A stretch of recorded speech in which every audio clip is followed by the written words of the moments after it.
Pancho Mayoraz, quien estuvo en la comisión organizadora del Congreso, el quinto Congreso que se realizó en Santa Fe el año pasado, va a puntear las recomendaciones que surgieron de ese Congreso, un poco para ver en el transcurso de este año cómo se ha ido avanzando, y es una metodología que se va a ir implementando año tras año. De este Congreso también van a surgir en las conclusiones y en el cierre recomendaciones que se van a ir monitoreando en el próximo Congreso. De eso se trata, año tras año, y viendo los avances para que ustedes puedan observar si ha progresado en algunos temas o no. Por eso va a ser una revisión, una breve revisión. Pancho Mayoraz. Pancho, vamos nomás. Sí, bueno, buenos días a todos. Con relación al Congreso realizado el año pasado en Santa Fe, unos temas más fuertes fue el tema de trazabilidad e identificación del rodeo y de un solo estatus sanitario para los silencio, terneros. por favor. Hacen silencio. Lo cual se ha logrado, tengo un solo estatus sanitario para todos nuestros terneros. Se ha logrado un cambio de identificación, una modificación en la identificación y trazabilidad. A lo mejor el doctor Maresca después lo explica, que se pone en funcionamiento a partir del 1 de julio, y lo que se ha activado, lo que se pidió es el sistema de autogestión. En eso hemos avanzado. Otro de los temas que se trataron el año pasado fue garrapata, un tema muy complicado para lo que es las provincias de Santa Fe, Entre Ríos, Corrientes, Córdoba, el Chaco y hacia el norte, lo cual si hay un programa nacional de garrapata, la cual está a la firma del presidente del SENASA. Uno de los temas que creemos que se avanzó poco fue el tema de anemia infecciosa equina, lo cual estamos teniendo brotes en provincia de Buenos Aires y provincia de Santa Fe. El tema aftosa creo que hemos estado avanzando bastante y se ha trabajado, y creo que todos estos congresos se basan principalmente en tema aftosa, que es el gancho, y después trabajamos las otras enfermedades. Y después las otras dos posiciones fueron con relación a brucelosis y tuberculosis, donde se había decidido que ambas enfermedades tienen que tener las cabañas y los tambos libres, y los rodeos de cría había que ir avanzando. A lo mejor creo que este año, Ricardo, habría que avanzar más sobre los planes nacionales de brucelosis y tuberculosis. Esos fueron los planteos del año pasado y las conclusiones de este año. Bien, ahora el licenciado Maresca va a empezar a recorrer un poco el espinel. Muchas gracias, Francisco. Doctor. Buenos días a todos. Bueno, antes de abordar los temas sobre los que comentó Francisco, trazabilidad, brucelosis, tuberculosis aftosa, a mí me parece importante, en primer lugar, hablar sobre algo que muchas veces se nos pasa de lado y no lo instalamos o no lo hacemos público. No conocemos exactamente cuántas son aquellas enfermedades que el SENASA en las exportaciones de animales o de productos tenemos que certificar. Y es algo muy elemental, porque parece que todas las cuestiones sanitarias pasan por fiebre aftosa, BCE, algunas otras, en el caso de los porcinos, peste porcina clásica, las enfermedades de las aves, influenza aviar, y pareciera que brucelosis, tuberculosis, la cosa se acotará ahí. Ahora van a ver ustedes algo que seguramente les puede sorprender. Yo supongo que les puede sorprender, porque la cantidad de enfermedades que nosotros tenemos que certificar es muy grande. Si les preguntara a alguien de ustedes cuántas enfermedades suponen que el SENASA tiene que certificar con una exportación, me dirían, no sé, a lo mejor 10, 15. Bueno, miren un poquito esto. Después quiero explicarles, en el marco de lo que se está discutiendo hoy, cómo seguimos a futuro, cómo define la OIE a los servicios veterinarios de los países. Me parece que eso implica también entrar en línea con este enfoque y hablar sobre la calidad de los servicios veterinarios. Luego me gustaría decirle cuál es nuestra visión sobre las fortalezas y las debilidades de la estructura sanitaria argentina. Por último, la vigilancia de las enfermedades, la identificación y trazabilidad. Y finalmente, como yo viví la etapa de los 90, de los finales del 80, en un plan piloto de Ayacucho, me tocó ser el coordinador de ese plan piloto de 3 años y luego comenzar como jefe del programa de fiebre aftosa en Buenos Aires a partir del 90, me gustaría ver el tema sobre el rol del SENASA y las enfermedades, nuestra visión, los resultados de la encuesta DENTE, el modelo del 90 y la etapa en que se inicia ya. Yo quiero hacer una comparación en lo que vivimos en aquella época y lo que estamos viviendo en esta época hace 27 años atrás, ¿no? Entonces, la pregunta sería, ¿cuáles son los requisitos sanitarios que nosotros tenemos que certificar cada vez que se hace una exportación? Para entrar en el tema les digo, si nosotros hay niveles de riesgos. Si nosotros vamos a exportar un animal vivo, todo animal vivo que se traslada de un lugar a otro implica un riesgo de llevar las enfermedades. Pero ese riesgo va disminuyendo a medida que vamos hablando de animales, productos, y cada uno de los productos tiene un riesgo diferente. Es decir, cada vez que hablamos de que se mueve un animal, el riesgo que lleva es el máximo. Si hablamos de material genético, es un poco menor. Si hablamos de productos de origen animal, cada vez van disminuyendo, porque el mismo proceso de producción implica mitigaciones del riesgo, hasta, podríamos decir, los últimos productos termoprocesados. Por lo tanto, cuando hablamos de certificar enfermedades de animales vivos, es mucho mayor que si tenemos que certificar productos que se exportan, como por ejemplo carne con hueso o carne sin hueso, etc. Entonces, ahora yo les voy a mostrar la cantidad de enfermedades que se certifican cuando se exporta un bovino vivo, o sea, la de mayor riesgo. Además, aclararles lo siguiente.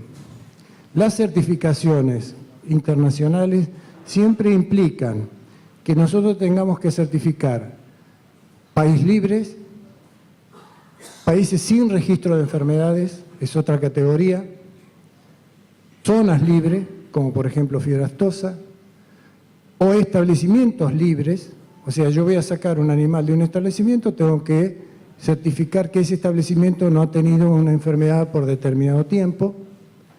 Además puedo hacer una cuarentena y eso me obliga a hacer pruebas diagnósticas y luego si tengo que vacunarlo además.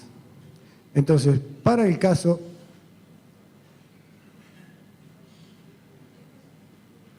yo creo que no se ven las enfermedades, ¿no? No creo que, pero yo en todo caso el que tenga interés en tener este PowerPoint se lo dejo. Por ejemplo, fíjense, para exportar un bovino vivo, nosotros tenemos que certificar 41 enfermedades.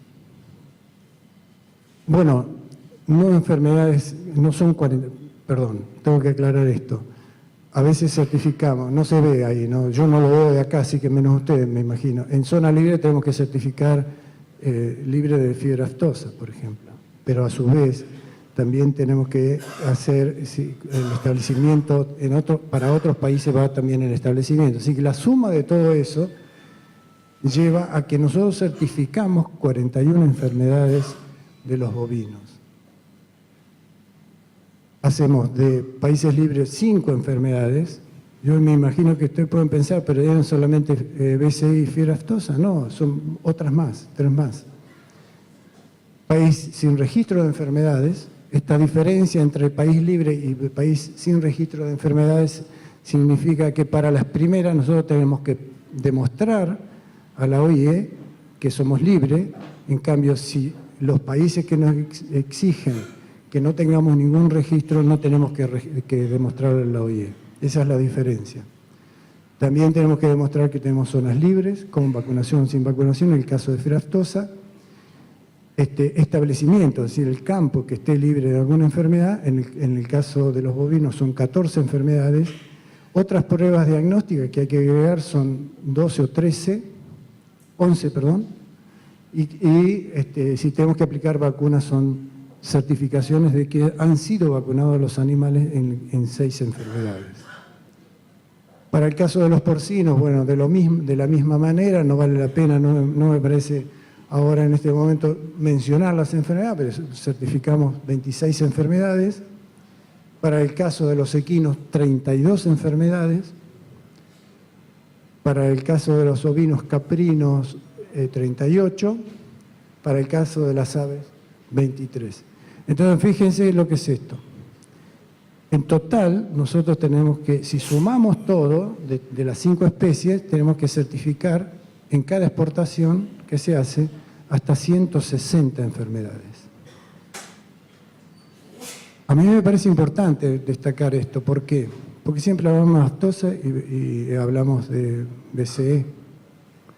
Para BCE, por ejemplo, nosotros tenemos que hacer un plan de muestreo anual, obligadamente, porque lo tenemos que hacer porque para mantener el estatus de riesgo insignificante, que es el mejor estatus que puede tener un país, a nosotros nos cuesta entre 7 y 8 millones de pesos.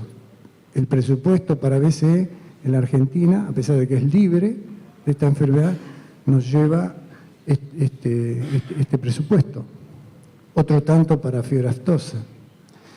Pero a mí me parece importante destacar esto porque a futuro, cuando se deje de vacunar, nosotros vamos a tener que fortalecer para certificar todo esto una estructura sanitaria de vigilancia de las enfermedades que nos permita certificar esto, que hoy con la estructura que tenemos lo podemos hacer. A futuro, digamos que el gran desafío que tenemos, me parece que va a ser seguramente construir un sistema de vigilancia que le pueda dar soporte a estas certificaciones que nosotros hacemos. ¿Por qué? Hay una frase que se acuñó hace muchos años en el mundo sobre la vigilancia, que los países nos dicen, la ausencia de evidencia no es evidencia de ausencia. ¿Qué quiere decir esto? Es muy simple. Si yo no puedo demostrar que soy libre porque no hago estudios, no tengo sistemas de control, no sé cuántos animales tengo, no sé cuántos animales se mueven, no sé dónde están los animales, yo no puedo demostrar ausencia porque no tengo evidencias documentales, evidencias de controles que lo puedan poner claramente. Entonces, la ausencia de evidencia documental no es evidencia de que hay una ausencia de una determinada enfermedad. Me parece que si hacemos un paralelo entre lo que sucedía antes de los 90 y lo que nos sucede ahora, es que antes de los 90 teníamos que combatir un virus y ahora tenemos que generar una estructura que nos permita tener conocimiento. Ahora cuando veamos lo que nos pasó, tenemos un ejemplo muy claro. Lo que nos pasó en Río Negro. Río Negro se dejó de vacunar en el 2012. Ahora bien, teníamos una cobertura de vacunación de brucelosis buena, porque iba acompañada con la vacunación de aftosa. Luego les voy a mostrar cómo se cayó esa cobertura. Me imagino que de seguir así y no prepararnos, lo mismo podría pasar si algún día se deja de vacunar contra aftosa. Otro punto.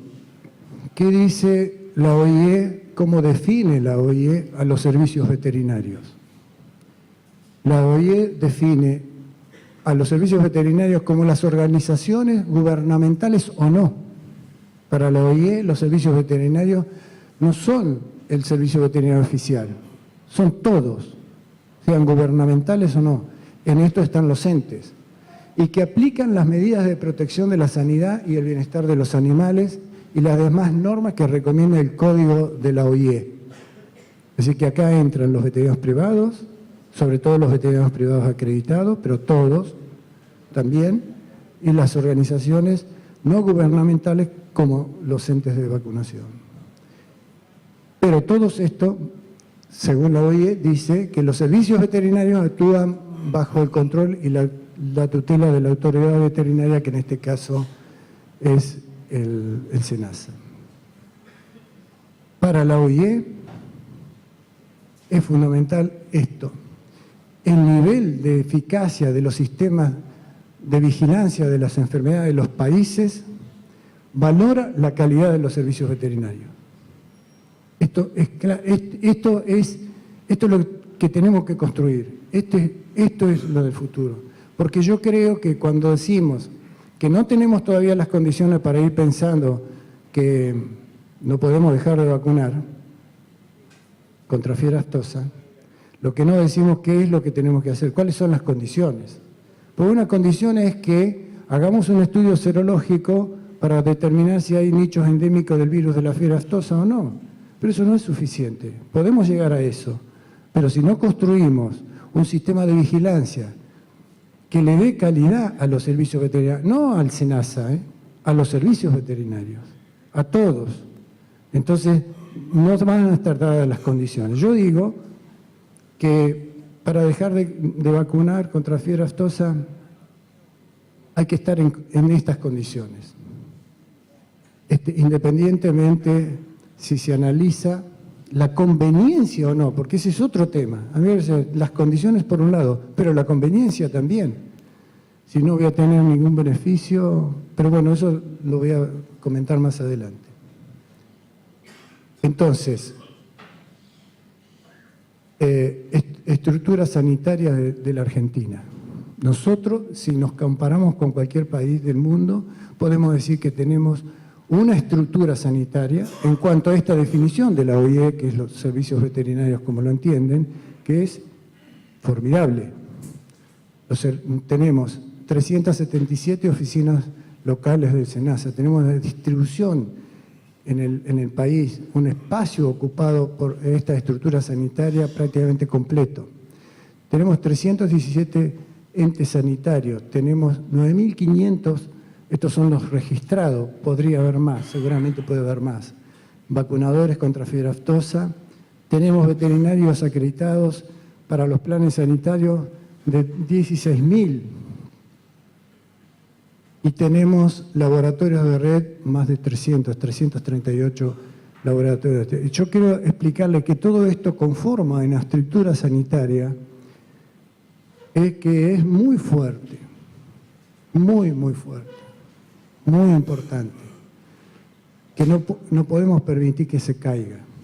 Pero si nosotros nos preguntamos si esta estructura sanitaria nos da el producto que nosotros necesitamos para la vigilancia, le puedo decir que estamos muy flojos. O sea, tenemos en esto una gran fortaleza, pero tenemos una gran debilidad en el funcionamiento de esto, porque yo no me entero de las enfermedades que tenemos en el campo. Los veterinarios acreditados no nos pasan los resultados de las visitas de los establecimientos cuando van a cualquier establecimiento. Yo no tengo un registro de las enfermedades, no tenemos en SENASA un registro de todas las enfermedades. Entonces, cuando vienen las auditorías, pero no solamente por las auditorías, pero yo digo, a mí me cuesta trabajo demostrar ausencia si no tengo registros. Y esto es lo que hay que construir. Más allá de que tengamos virus o no virus de aftosa. Pero esto es lo que hay que construir para mí. Por ejemplo, a ver, antes que se me pase, les doy un ejemplo. Hace 2 años, creo que fueron 2 años, me van a ayudar los muchachos de SENASA, apareció una enfermedad emergente en la Argentina, una enfermedad animal emergente, la estomatitis vesicular. ¿Cuánto tiempo pasó desde que apareció la enfermedad clínicamente en un establecimiento hasta que se enteró SENASA? Casi 30 días. Pero sobre todo en este caso, en esta enfermedad, en la estomatitis vesicular, que tenemos que certificarla por otro lado ahora, es una enfermedad muy particular, porque para la OIE en el mundo hay 4 enfermedades vesiculares, solamente 4 enfermedades vesiculares. 2 de los cerdos, la estomatitis, el exantema vesicular del cerdo, la enfermedad vesicular del cerdo, y me quedan 2. Una, la estomatitis vesicular, y la última, la cuarta, es la fiebre aftosa. Entonces yo cuando estoy frente a un animal que tiene estomatitis vesicular, no sé si es aftosa o es estomatitis vesicular.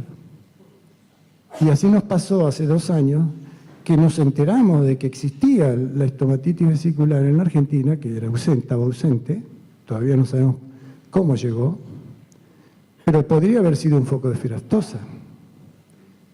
Hoy estamos cubiertos por la vacuna. La vacuna nos protege. Nos pasó en Corrientes en el 2006.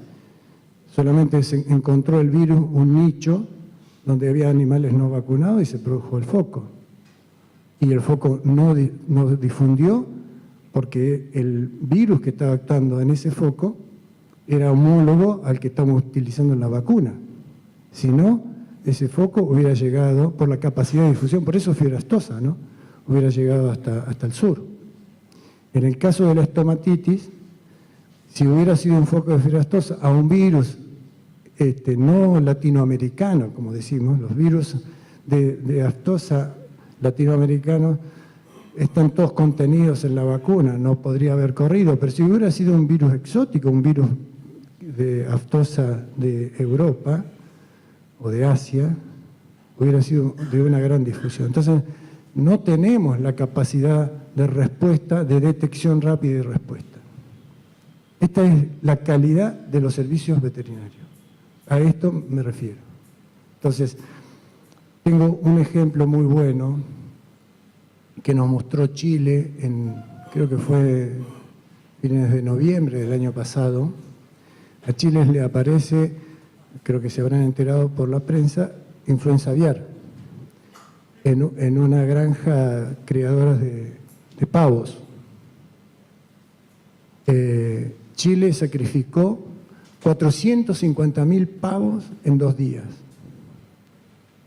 Tuvimos comunicación con un americano que es especialista en influenza aviar y dijo que por lo sucedido en Estados Unidos le costó cientos de miles de millones de dólares con la influenza aviar, tuvieron que sacrificar enorme cantidad. Él decía que si no se actúa y se sacrifican los animales en un día, esta enfermedad te corre por todo el país.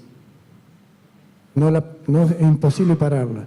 Chile tuvo suerte en algún aspecto porque la enfermedad se dio en un área bastante aislada. Pero no obstante eso, tuvo un foco secundario ese, porque un empleado que trabajaba en esa granja fue a visitar a un pariente a 30 kilómetros de distancia y ese pariente trabajaba en otra granja y le pasó la enfermedad. Entonces, cuando hablamos de vigilancia epidemiológica, estamos hablando de esto, es de la capacidad de detectar precozmente cualquier enfermedad. Si hoy yo quiero que cada uno puede hacer su propio análisis de esta situación. Nosotros estamos bastante lejos de enfrentar una situación sin vacuna contra fiebre aftosa, o sea que con esto estoy diciendo que si no construimos esta estructura de vigilancia que necesitamos, nunca nos vamos a poder plantear dejar de vacunar. A ver, ¿qué más? Bueno, así rápidamente, para después abordar el tema más aftosa. Esta es la tendencia de hace muchos años de la presencia de tuberculosis en los mataderos. Ha bajado muchísimo, viene bajando. Son datos. A mí me gustaría igualmente estos datos que nosotros manejamos, profundizarlo en el análisis, porque también es cierto que han bajado la edad de faena de los animales y estas enfermedades crónicas se expresan más con la edad.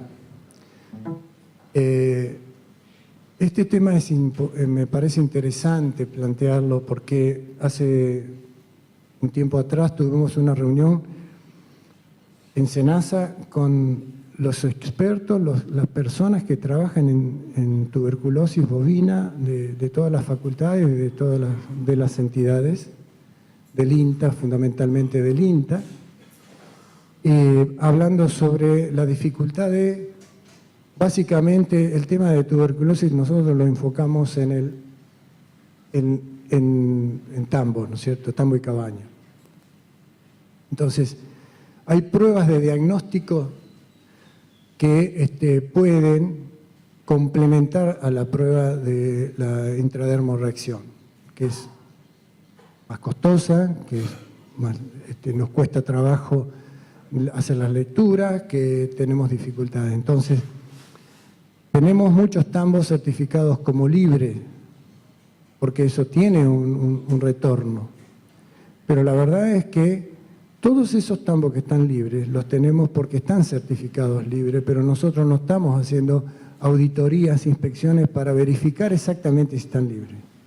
Estas herramientas, el PCR en leche, por ejemplo, que tiene una muy buena correlación con la intradermorreacción, puede ser que a futuro la podemos utilizar y aplicarla en todas las provincias. ¿Por qué digo esto en todas las provincias?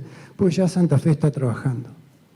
Lamentablemente, me hubiera gustado que aquí participara la doctora Ana Canale, que es excelente profesional de Santa Fe, y ellos en Santa Fe desarrollaron la técnica de PCR para leche y están haciendo estos controles en todas las lecherías para saber, porque hay una realidad. Creo que ayer se habló mucho de este tema. El productor le tiene la mala suerte de que una vaca muy buena le aparece con tuberculosis y le cuesta trabajo sacarla del rodeo. Bueno, y después hay otras pruebas de inmunodiagnóstico como el gamma interferón, que también el INTA lo está desarrollando en Balcarce, y otras técnicas también de PCR en tejido. Creo que para el futuro nosotros vamos a trabajar muy fuerte en este tema, porque este tema nos va a permitir hacer un diagnóstico complementario a las pruebas de intradermorreacción. No sé qué me pasa, no.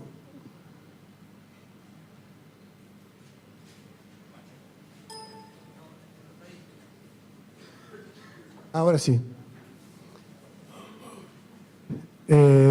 Esto es brucelosis. En el año 2014 nosotros hicimos un muestreo de 30.000 animales. Nos dio una prevalencia animal de la población bovina de 0,8%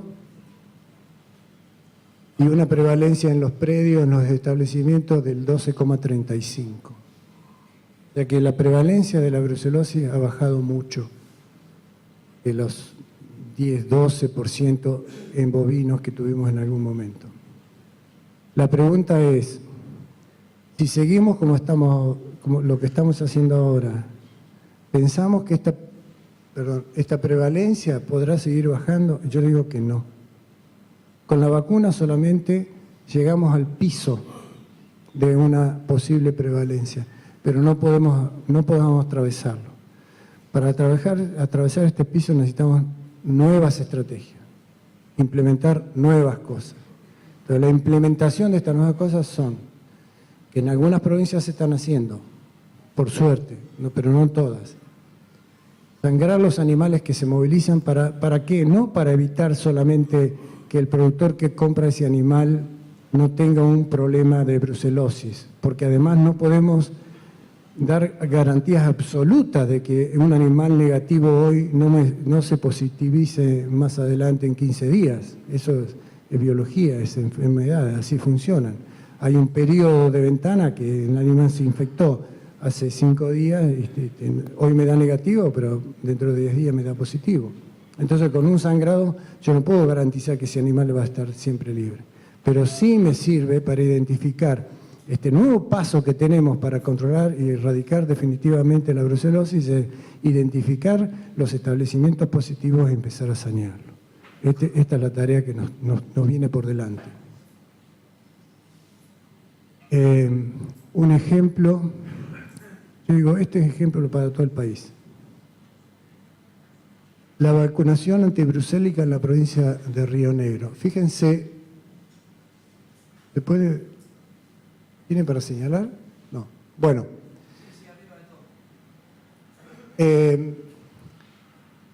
nosotros fíjense que del año 2009 veníamos vacunando 62.000 terneras, 2010 50.000 y parte, 2011 62. Terminamos la vacunación y terminamos la vacunación de aftosa y en el 2013, en el 2013, ¿cuántas terneras vacunamos? 23.000. ¿Cómo? Ah, perdón, sí, 29.000. ¿Se dan cuenta? O sea, la estructura sanitaria no previmos que podía suceder esto en Río Negro. O sea que la brucelosis en Río Negro, digamos, la probabilidad de que un animal infectado en Río Negro tiene más chance de encontrar animales susceptibles para enfermar. Luego se empezaron a hacer trabajo para recuperar esta situación, pero fíjense en las columnas, todavía no hemos logrado las coberturas vacunales que históricamente tuvimos. Digo, esto es una llamada de atención, ¿no?, para el futuro del resto de lo que puede pasar en el país.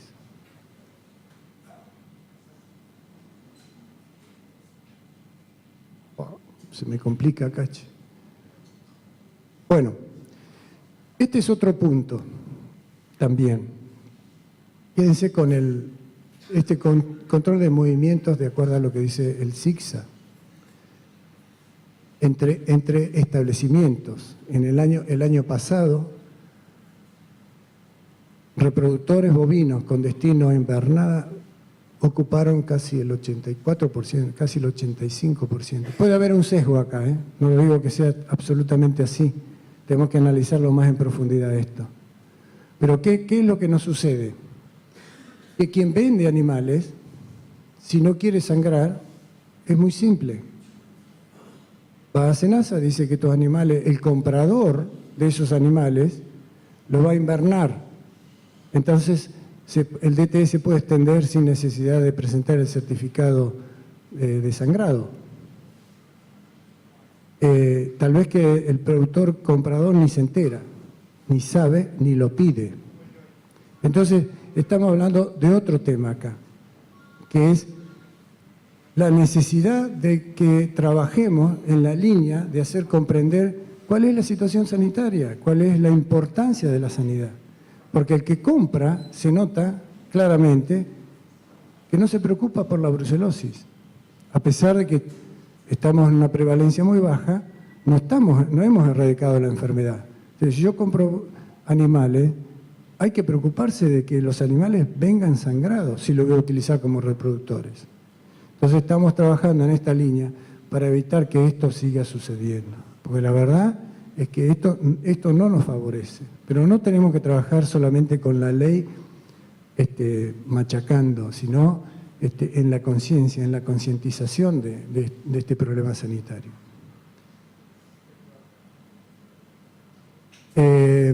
Las actualizaciones, bueno, Pancho recién lo dijo, algunas actualizaciones en fiebre aftosa. Nos venían reclamando que aquel productor, en el comienzo de la primera campaña del año, en marzo, básicamente de esta zona, que iba a comprar terneros a la cuenca del Salado, al principio, en los remates, en Ayacucho se hace el remate de la fiesta del ternero los primeros días de marzo, así que imagínense que el que no había vacunado, esos remates que tienen 5 o 10 mil terneros no podía ir a comprar, porque no había vacunado.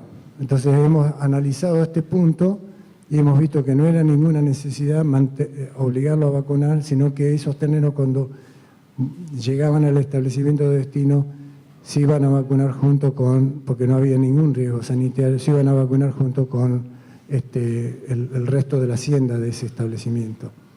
Y la verdad que esto se aplicó en algún momento de la gran epidemia del 2000 y quedó por el tiempo.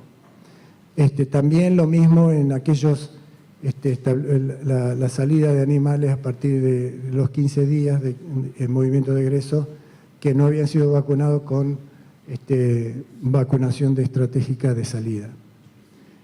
Se dejó esto fue una inquietud de Entre Ríos, solicitó dejar de vacunar la doble vacunación de totales, se hacían 2 vacunaciones totales en islas, también eso porque fue un problema circunstancial que se dio y que era porque no se podía, digamos, por un tema de agua, y entonces nosotros analizamos esta posibilidad y llevamos a consideración esto para que entrara en un régimen normal, que es una vacunación de totales y una vacunación de menores.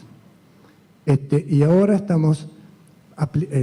ya en consulta, ya terminó la consulta, para hacer lo mismo en el norte. ¿Por qué digo esto? Porque es un gasto, nosotros consideramos que es un gasto innecesario aplicarle 2 vacunas, 2 veces, 2 dosis en un año a un animal adulto que ha tenido más de 4 vacunaciones. Y esto está demostrado científicamente que la vacuna que nosotros tenemos, que es una vacuna de muy alta calidad, después del animal vacunado 4 veces, el nivel de inmunidad y de cobertura en el tiempo es suficiente para que lo proteja de cualquier infección durante un año. Entonces no tiene mucho sentido que vacunemos 2 veces a animales que no lo necesitan, es gastar plata sin ningún beneficio. Entonces esto es lo que estamos planteando. Después hemos hecho una resolución de Aftosa para el movimiento de animales y productos de la Patagonia, de la zona fronteriza, zona patagónica norte A hacia la norte B y sur. Y también hicimos una autorización de ingreso de carne fresca de cerdo, pero hemos tenido, por unas cuestiones más bien de protección comercial, algunos recursos de amparo y nos han frenado todavía la aplicación, pero esto está científicamente demostrado que no implica ningún riesgo llevar carne porcina sin hueso a la Patagonia, de la zona con vacunación. Otra cosa que me gustaría mencionarle, y en línea con esto que se decía ayer sobre la vigilancia, es que hemos cambiado el diseño del muestreo serológico para identificar posibles nichos endémicos de la enfermedad. Históricamente nosotros nos basábamos en los supuestos y las directrices de la OIE para hacer los muestreos, porque eso es lo que nos daban, digamos, la posibilidad de que respetábamos las directrices de la OIE y si los resultados estaban bien podíamos mantener el estatus sanitario de fiebre aftosa, de libre con vacunación y sin vacunación también. Entonces en este año lo que hemos hecho es modificar el muestreo y ya hacer una vigilancia activa basada en el riesgo. Esto es decir, buscar de qué manera, por ejemplo, en un establecimiento muy grande donde podrían quedar animales sin vacunar, sangrar esos establecimientos. Hicimos una tabla en la cual analizamos entre todos, con las regiones, con los técnicos del SENASA y demás, cuáles serían las posibilidades de encontrar dónde estaría el virus para ir directamente de un muestreo dirigido más que un muestreo aleatorio donde uno puede caer en lugares que están súper bien vacunados y sin posibilidad de encontrar un nicho. Todavía no tenemos los resultados. Ahora les voy a mostrar un poco el resultado de la encuesta. ¿Se acuerdan? El año pasado nosotros hicimos una encuesta y creo que todavía nadie recibió ningún comentario de esto, ¿no? Me parece que no. Bueno, observen esto.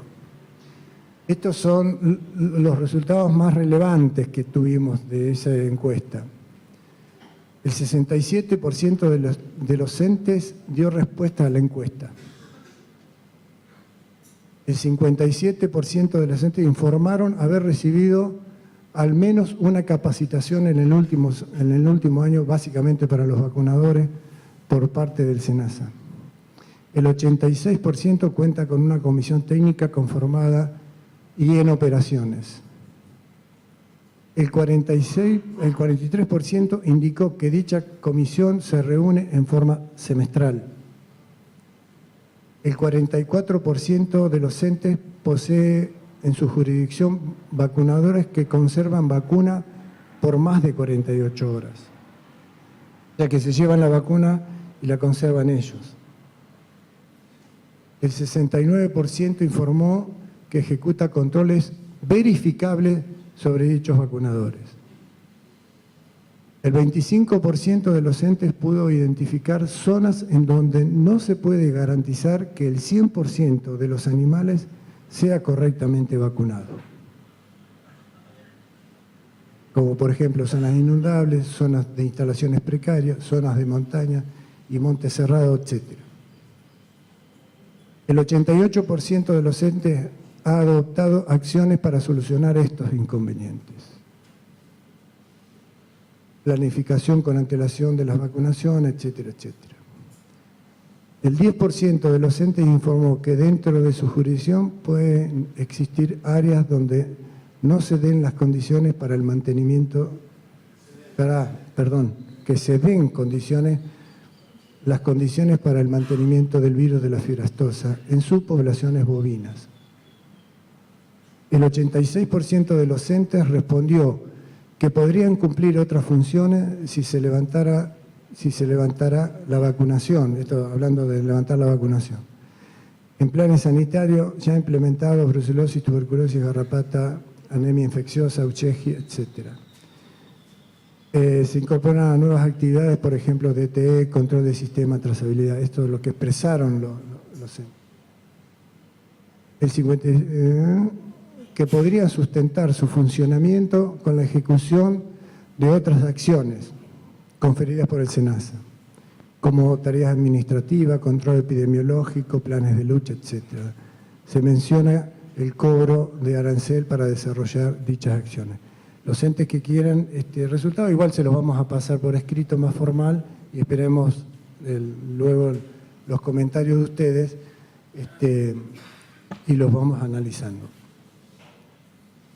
Dejo para lo último, ¿estamos bien?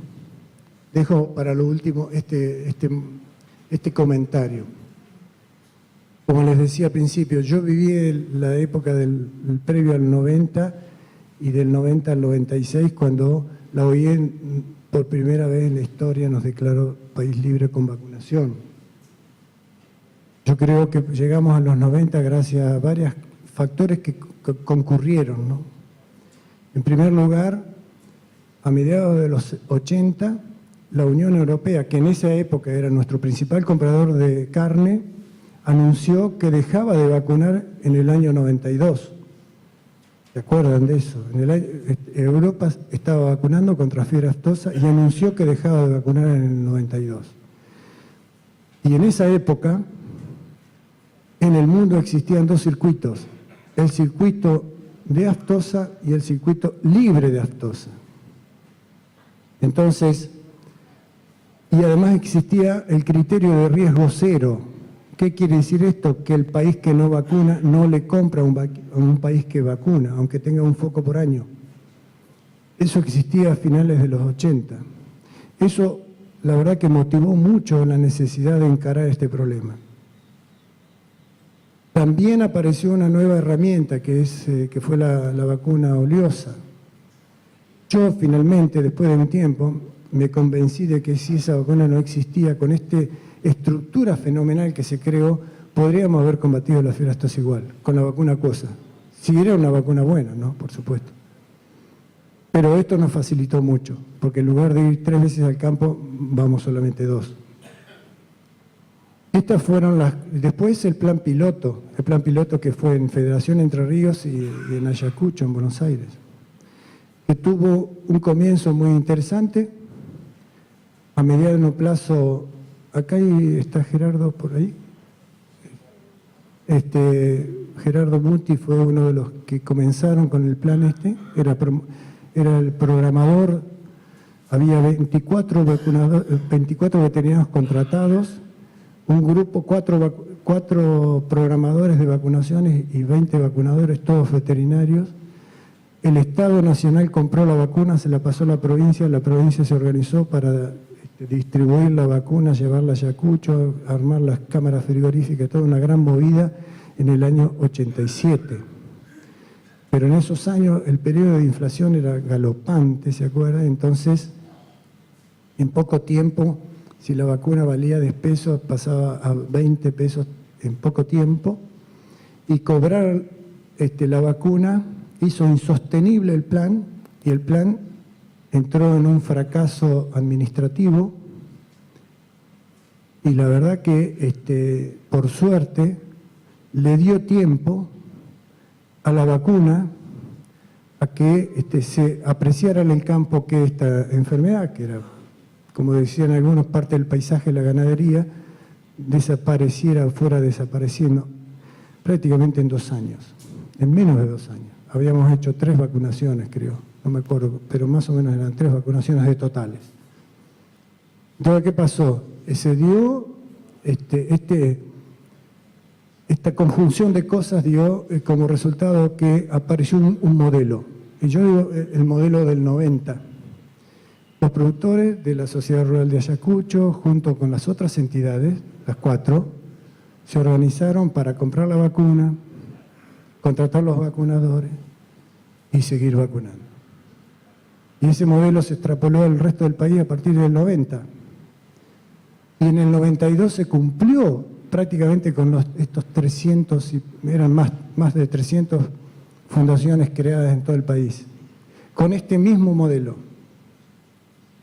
Entonces, fíjense qué extraordinario. En 2 años se completó el país y en 4 años llegamos al foco cero. En el 94, en marzo del año 94, fue el último foco de fiebre aftosa de la enfermedad endémica de la Argentina, que venía arrastrándose más de 150 años. Y que fue, el virus entró porque vino de Europa y vino básicamente en esos reproductores de valor genético. Eso es lo que se sospecha, que a mediados del 1800, un poco más, entró el virus en la Argentina y se difundió en el resto de América y en Brasil. Entonces, a mí me parece que este hecho es lo fundamental. Hoy yo creo que, más que combatir la fiebre aftosa, el gran logro de esto es haber creado ese modelo de participación público-privada, como se habló mucho ayer. Entonces, este resultado hay que cuidarlo. Si yo le digo que hoy tenemos el modelo Entre Ríos, que funciona perfectamente, el modelo de Rauch, que incorpora otras enfermedades, la Pampa. Hoy tenemos un mosaico de modelos. No ha seguido tan completo este modelo.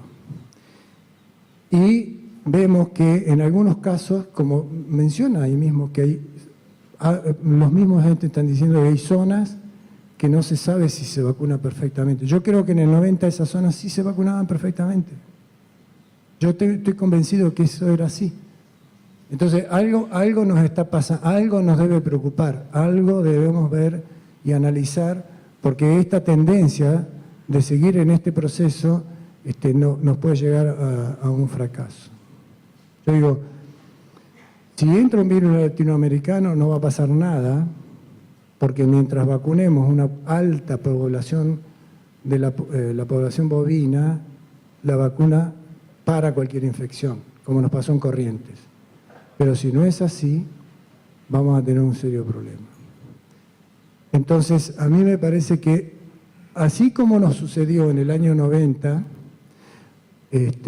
donde aparecieron, me podemos nombrar como los verdaderos pioneros de paradigmas, que cambiaron la historia de la sanidad en la Argentina, tanto públicos como privados.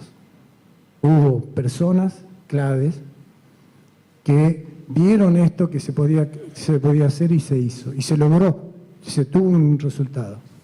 A mí me parece que hoy estamos frente a una nueva etapa. Se combatió la fiebre aftosa, pero viene una nueva etapa. Por eso le mostraba los 160 certificados de enfermedades que nosotros tenemos que garantizar. Esto es mucho más grande de lo que pensamos que es fiebre aftosa o BSE, no sé qué. es mucho más grande.